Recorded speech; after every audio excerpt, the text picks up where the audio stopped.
한국에서 네티즌들을 중심으로 이러한 일본 뉴스는 오히려 환영이라는 이야기가 나오고 있습니다. 바로 일본에서 아베 총리가 원래는 내년까지 임기를 4년임으로 가져가는 것으로 끝내야 하는데 약간의 꼼수를 동원해서 4연임이 가능할지도 모른다는 소식이 들려오고 있기 때문입니다.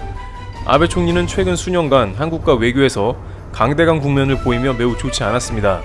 특히 수출 규제를 촉발한 장본인으로 한국의 각종 산업 분야에 큰 위협을 가하며 공분을 산 바 있습니다. 요미우리는 아베 임기가 길어질수록 한국은 수출 규제로 촉발된 국산화라는 가시밭길을 더 오래 걸을 수 있다면서 한국에는 큰 악재이며 양국 간의 역사 문제는 해결될 기미조차 보이지 않는다고 보도했습니다. 현재 일본에서는 총리는 3연임만 가능한 상황인데 어떻게 4연임까지 이어질 수 있는지가 궁금하며 오히려 한국에서는 아베 총리가 4연임이 되는 것을 반긴다는 것은 무슨 이야기인지 알아보겠습니다.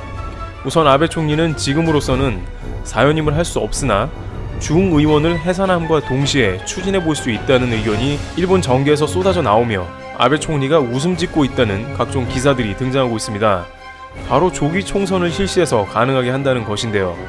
의원 내각제를 채택한 일본의 조기 총선은 하원의 중의원 임기 만료 전에 국회를 해산해 원 구성을 새롭게 하는 것으로 중의원 해산권을 쥔 총리는 다수당 총재로서 의석을 늘릴 수 있는 유리한 시기를 골라 조기 총선 카드를 행사할 경우 취약해진 권력 기반을 재구축하는 것이 가능해집니다.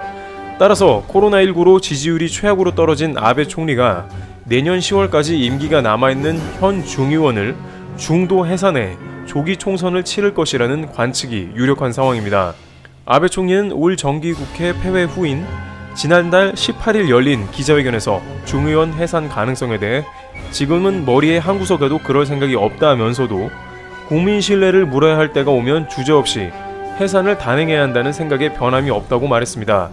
이 말은 아베 총리가 중의원 해산과 관련한 질문을 받을 때마다 반복해온 것이지만 이번에는 주저없는 해산 쪽에 무게가 실렸다는 분석이 나오고 있습니다. 그런데 여기서 해산을 틈타서 다시 한번 아베 총리가 4연임을 꿈꿔볼 수 있는 가능성이 나오는 것인데 이와 관련 니케이는 1986년 7월 나카소네 야스히로 당시 총리가 중참의원 동시선거에서 대승을 거둔 뒤 같은 해 10월 말로 다가온 총재 임기를 당규 개정을 통해 연장한 사례가 있다며 아베도 그럴 수 있다는 것입니다. 현재 야당이 생각보다 집결이 잘 안되고 있어서 자민당이 압도적으로 대승할 가능성이 높다고 보는 것입니다. 특히 아소다로 부총리는 해산을 강력히 주장하고 있는데 아베 내각에 대한 지지율이 크게 떨어진 상황이지만 야당이 힘을 결집하지 못하고 있는 틈을 활용해 조기 총선을 하면 승산이 높다는 점을 내세우고 있습니다. 그런 과정에서 당규 개정을 해서 아베가 자민당 후보로 정해진다면 총리 4연임으로 연결되는 것이죠. 상황이 이러다 보니 현재 차기 총리 지지율 1위인 이시바 시게루 자민당 정 간사장은 강한 반대의 목소리를 냅니다.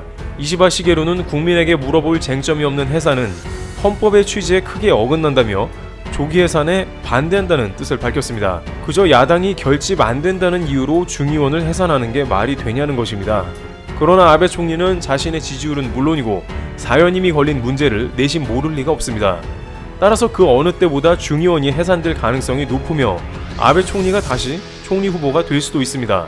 특히 자민당 내부적으로 이시바 시게루 전 간사장보다 아베 총리와 연계된 파들이 많기 때문에 지지율은 이시바 시게루가 높더라도 자민당 후보는 아베가 될 수 있는 가능성이 오히려 높은 것이죠. 한국에서는 많은 네티즌들을 중심으로 오히려 일본이 4년간 아베가 더 집권하는 게 낫다는 반응도 나옵니다.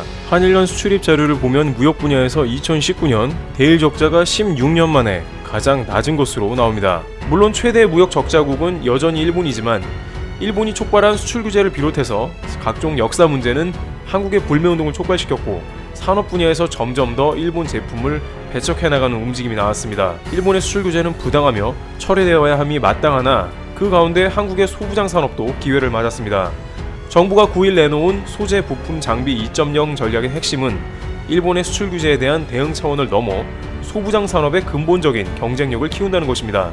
정부는 소부장 분야의 공급망 관리 정책 대상을 기존의 대일 관련 100개 품목에서 글로벌 차원의 338개 이상 품목으로 확장하기로 했습니다. 공급 안정성 등 산업 안보 측면과 주력 산업 및 차세대 산업 공급망에 미치는 영향을 고려해 반도체, 디스플레이, 자동차, 전기전자, 기계금속, 기초화학, 섬유 등 6대 분야에서 338개를 선정하고 바이오 환경에너지 소프트웨어 산업 등 신산업 분야에서 품목을 추가할 예정입니다. 이러한 움직임은 특히 코로나19 시대를 맞아 비대면 산업 및 첨단 산업 분야에 대한 투자를 적극적으로 늘려 오히려 한국의 경쟁력을 키울 수 있는 도약의 발판이 된 것이라는 평가도 받는 것입니다. 정부는 각종 첨단 산업 관련 R&D 지원을 위한 TF를 가동하고 국가 경쟁력을 키운다는 방침인 것입니다. 전 세계 전문가들은 이와 관련해서 코로나 시대를 맞아 정부의 역할이 훨씬 더 강화되게 되는데, 공교롭게도 한국의 경우에는 일본의 수출 규제에 따라서 한국은 남들보다 한 걸음 먼저 그러한 투자를 시작한 셈이고, 이제 본격적으로 소부장 2.0 전략을 강력하게 추진해 일본과는 다른 길을 걷겠다는 포부를 밝힌 것입니다. 결국 네티즌들이 아베 정권이 집권을 더 했으면 좋겠다는 이야기는 한국이 기회가 되었다는 반어법인 셈입니다.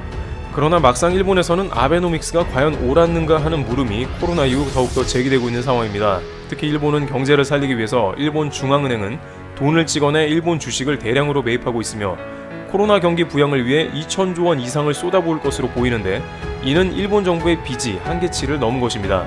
짐 로저스는 이와 관련하여 돈을 찍어내어 부자가 된다면 아르헨티나와 베네수엘라가 왜 그렇게 되었겠냐면서, 아베 총리는 후손들에게 일본 정부의 빚을 그대로 넘긴다며 최악의 총리로 기억될 수 있다는 의견을 지시한 바 있습니다. 아베 총리가 사연임을 하게 되어 한국과 관계가 향후 5년간 악화된다면 과연 그것이 한국에 어떻게 작용할지, 양국의 관계는 개선될 수 있을지 일본의 차기 총리 관련 향방에 귀추가 주목되고 있습니다. 트러블튜브 여기서 마치겠습니다.